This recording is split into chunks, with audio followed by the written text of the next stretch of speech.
So in previous class we have discussed carbon nanotubes, what are the properties, what are the classification and all. Let's see the synthesis of carbon nanotubes, or it is also called as fabrication of carbon nanotubes. Okay.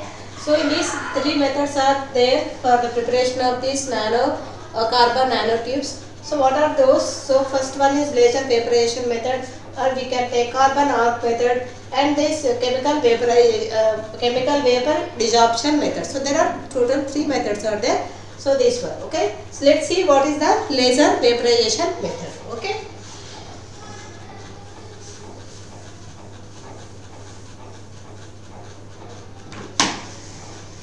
First one is laser vaporization method. Vaporization method.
Here we are using furnace, okay, quartz tube and nanotube collector, okay.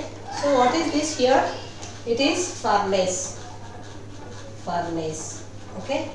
This is furnace, okay. So next, so here we are putting this argon gas, okay. This is containing argon gas.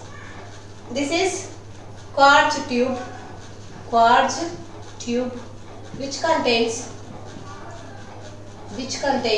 cobalt nickel, okay.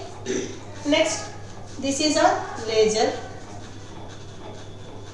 laser, okay. So this is the both materials of graphites,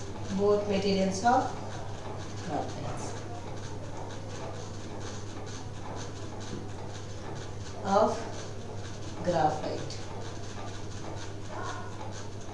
okay, both materials of graphite, this one. And this here, this is a nanotube collector. What it is? Nanotube collector,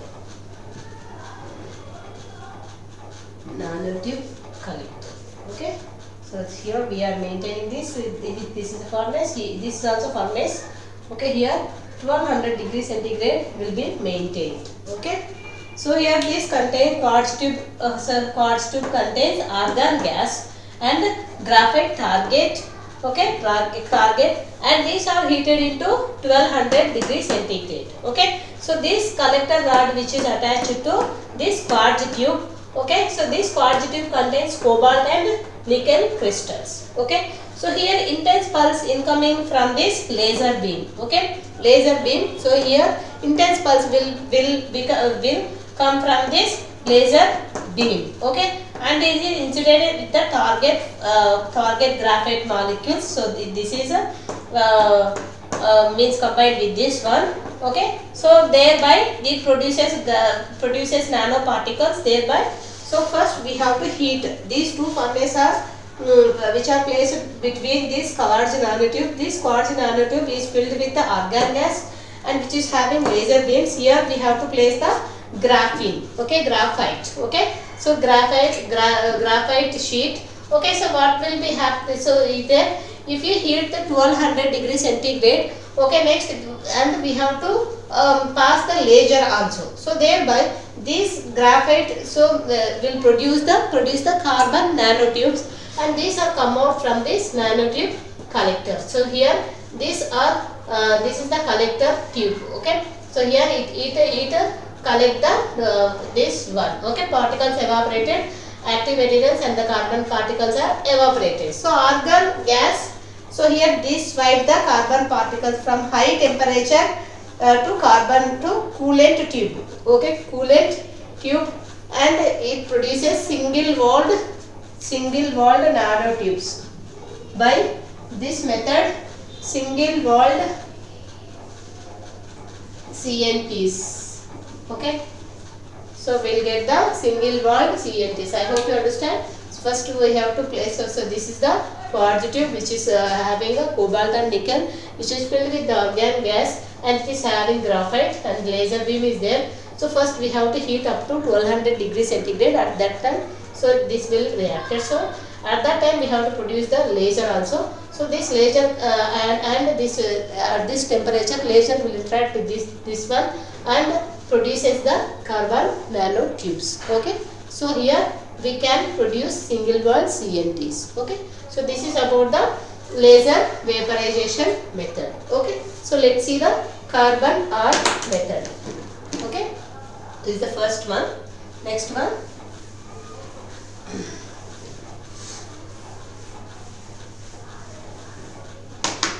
Second one, carbon arc method.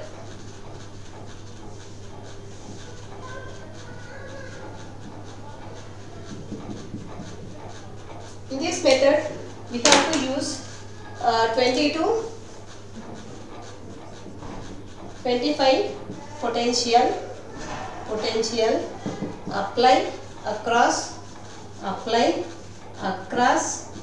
electrode. Okay, apply across electrode, carbon electrodes.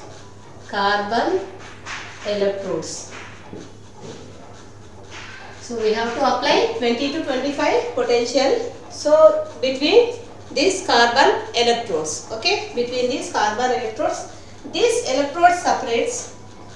This electrodes separates a part with a distance 1 millimeter. This electrode separate a part with a distance, means these two electrodes are separated by 1 millimeter. That's it. Okay, 1 millimeter. Okay. So here we are using helium gas slowly. So here it produces 500 torr pressure. Okay, it produces 500 torr pressure.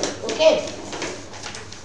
So here under this influence of applied voltage 20 to 25 degrees and carbon atoms are ejected from the electrode. So these carbon electrodes are there now. So these carbon electrodes, so what they will do actually,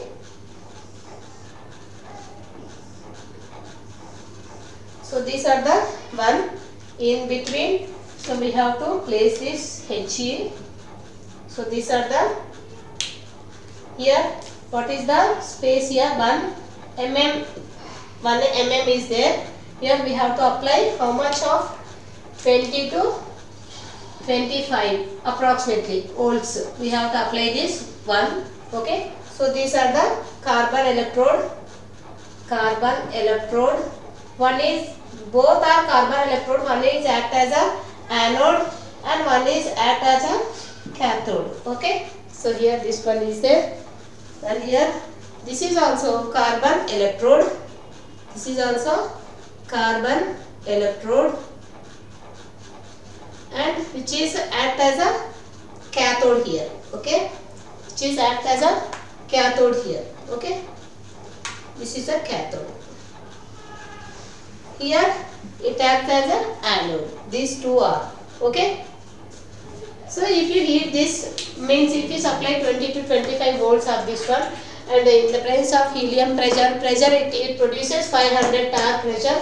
So for this pressure and for this volts, these carbon electrodes produces the carbon nanoparticles. Okay, carbon nanoparticles. Because of the size of the positive electrode, size decreases, and the negative electrode, cathode size decreases. Okay, here catalyze the cobalt and nickel.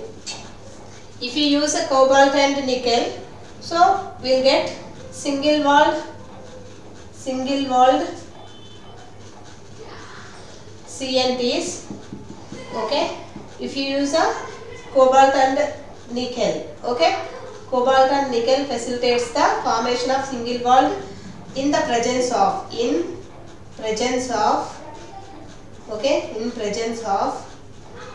cobalt and nickel single walled. In absence of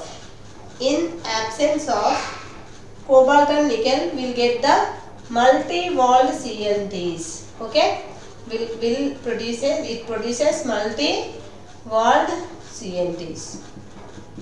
Okay, multi-walled CNTs. Okay, so here in the presence of catalyst cobalt and nickel, it will produce single-walled CNTs, but in the absence of cobalt and nickel, it produces multi-walled CNTs. Okay, so this is about the carbon arc method. Means here we are using these two electrodes which are carbon electrodes only. One is act as a cathode and one is act as a anode. Here we have to use the helium for the production of pressure. We have to create the pressure.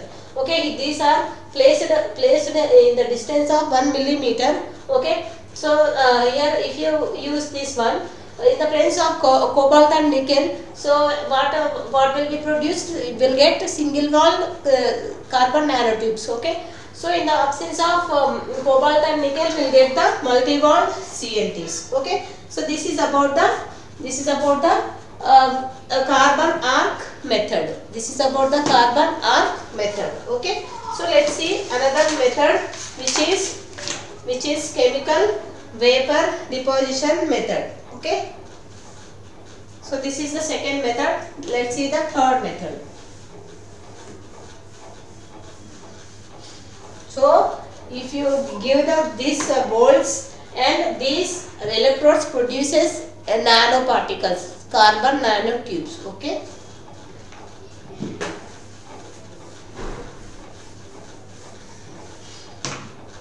next one, third one is chemical vapor deposition method. Chemical vapor deposition method.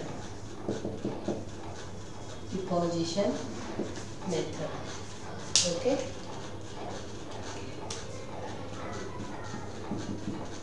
deposition method.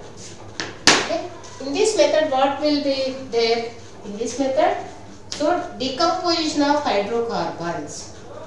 Decomposition of hydrocarbon gas. Hydrocarbon gas such as methane. What we have to do? We have to decompose. If you take CH4, so we have to decompose into C into H2, 2H2, like that. Okay, so means we have to decompose this one. Okay, so carbon's atoms are covalent substrate containing iron. Okay, so by using iron catalyst,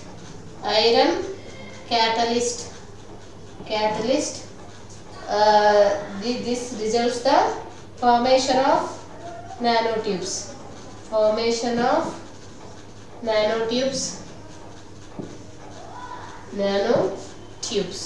Okay, so carbon nanotubes both open ends. Means here this is also open end and this is also open end. So okay, so in this method will get the both open types. Okay, so next we have to take methane gas here in the presence of gas.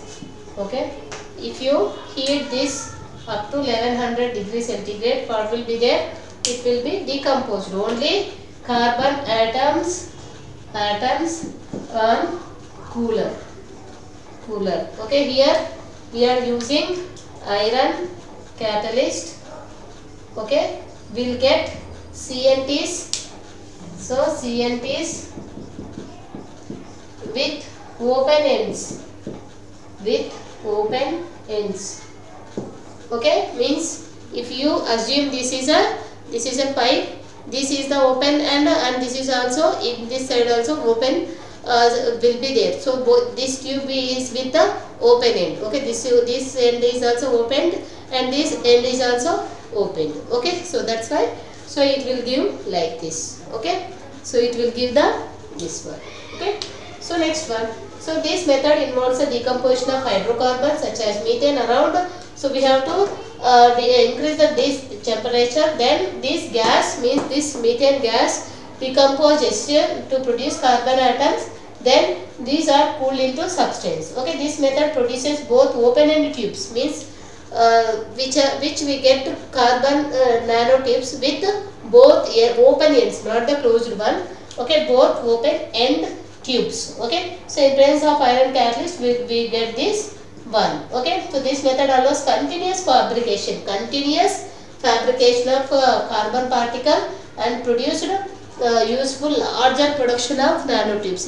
So we can produce a larger production of CN tubes, means carbon nanotubes, by using this chemical vapor deposition method. Okay, deposition method. So this is called as S mechanism. In this method, which carbon atoms gets attached to the open ends, precipitating with a large number of carbon nanotubes. So this is the chemical vapor deposition method. Okay.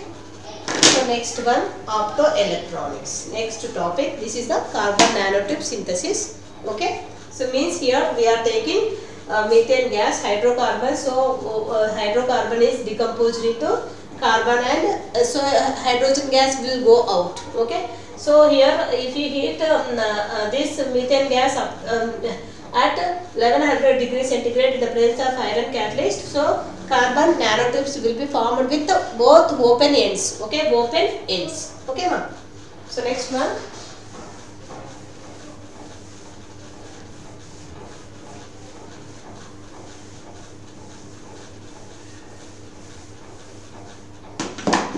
Optoelectronics. Optoelectronic molecules. Optoelectronic molecules. Optoelectronic molecules. Okay. So these optoelectronic molecules are smaller and conjugated. These are smaller and conjugated polymers. Conjugated polymers. These are nothing but smaller conjugated polymers. There are two types of organic materials. Two types of organic materials are used. Organic materials. Organic materials are used for optoelectronics and photoelectronic devices. Are used for optoelectronic devices, electronic and photoelectronic devices. Photoelectronic devices. Okay. So these devices can be used in number of applications. Those are LEDs. I thought you have listened about LED bulbs. మనం use చేస్తాం కదా, light emitting diodes. Light emitting diodes. It is application of emitting diodes. It is application of nanoparticles only. Okay, nanoparticles only. Okay, and here photovoltaic cells. Photovoltaic cells. Applications. These are the applications. So the number of applications are there. Photorefractive diodes. Photorefractive diodes. Photorefractive diodes. Okay. Photovoltaic devices. Waveguides. Solar cells. Okay. Thin film transistors, etc. Thin films transistors, etc. Okay, so these are some applications of the what are the applications of these optoelectronic molecules we are using in LEDs, means LED bulbs. Okay, so next photovoltaic cells, photorefractive diodes, and photo, and here waveguide solar cells, so thin film transistors. Okay, so let's see the organic light emitting devices. Okay, means OLED. I think you heard this one. What is LED bulbs and what is OLED bulbs. Okay, so here let's see the organic light emitting devices. Organic light emitting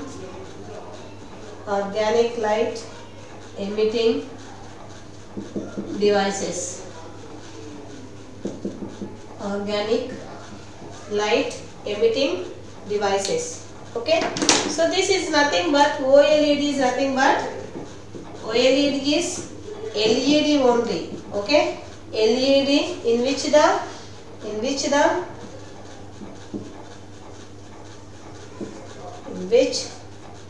electroluminescent layer, in which MSV electroluminescent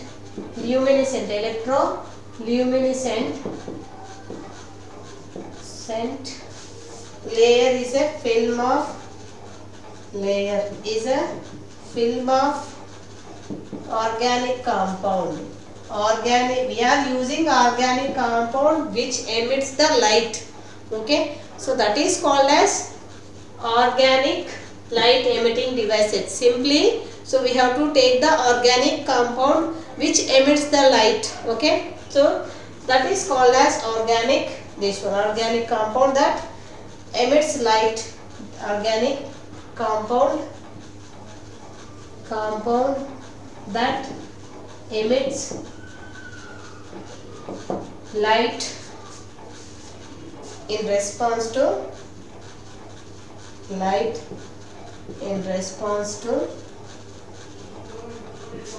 an electric current, means without using any current, an electric current. Okay, without using electric current, it can emit the light. So that's why it is called as organic light emitting devices. Okay, so this layer of organic act as a semiconductor. This layer of organic LED acts as semiconductor.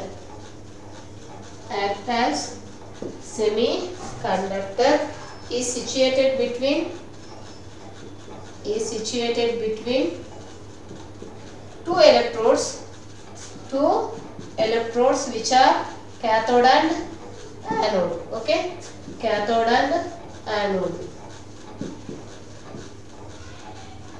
So what we are doing here, this organic LED acts as semiconductor and it is placed between the two electrodes. So what are the two electrodes here? Anode and cathode only.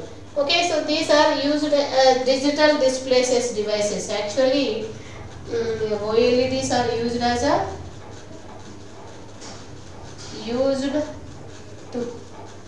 to create digital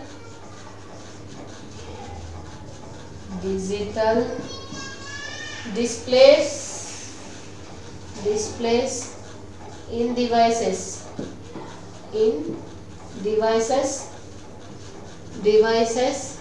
such as, what are those now?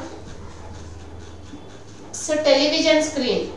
Okay, if you this television screen, mobile screen are examples for the OLED. Is it or not?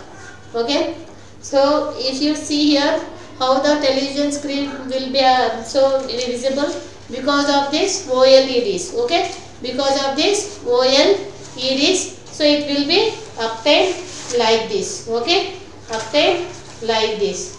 So computer monitors and all. Okay, so these are the main families of OLED So OLED can be with a preserved matrix. OLED is an active matrix hold. Okay. So in mobile, so if you see this mobile and the computer monitor and television screens are the examples for this organic light emitting devices. Okay. So next one. So how it will work out? Mechanism of OLED. Let's see the mechanism of OLED. Okay.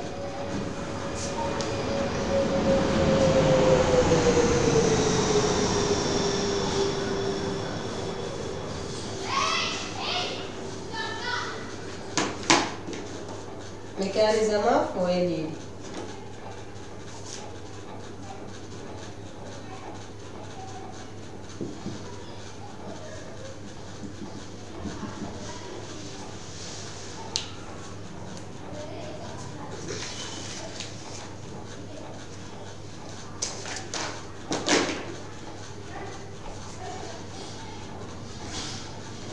So this OLED is composed of layered organic materials.